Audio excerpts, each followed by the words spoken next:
నమస్కారం. ETV news కు స్వాగతం. ముందుగా ప్రధాన అంశాలు. అమెరికా అదనపు సుంకాల నిలిపివేతకు యత్నం. మెర్క్యూరీ పబ్లిక్ అఫైర్స్ సంస్థతో భారత్ లాబీ. అమెరికా అదనపు సుంకాలపై రేపు పీఎంఓలో కీలక భేటీ. ఎగుమతిదారులకు ఊరట కల్పించే యోచన. జైలు నుంచి పాలన సమర్థనీయం కాదన్న అమిత్ షా. విపక్షాల అభ్యంతరాలు సరికాదని హితవు. విపక్షాలే లక్ష్యంగా బిల్లు తెచ్చారన్న ఇండి కూటమి. అమిత్ షా వ్యాఖ్యలపై అభ్యంతరం. నిక్కీ హత్య కేసులో మరిన్ని కోణాలు. బ్యూటీ పార్లర్ రీల్స్ పై భార్యాభర్తల మధ్య గొడవ.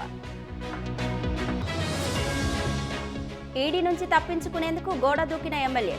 అదుపులోకి తీసుకున్న అధికారులు. సామాజిక మాధ్యమాల్లో దివ్యాంగులపై జోకులకు చెక్. మార్గదర్శకాల రూపకల్పనకు సుప్రీం ఆదేశం.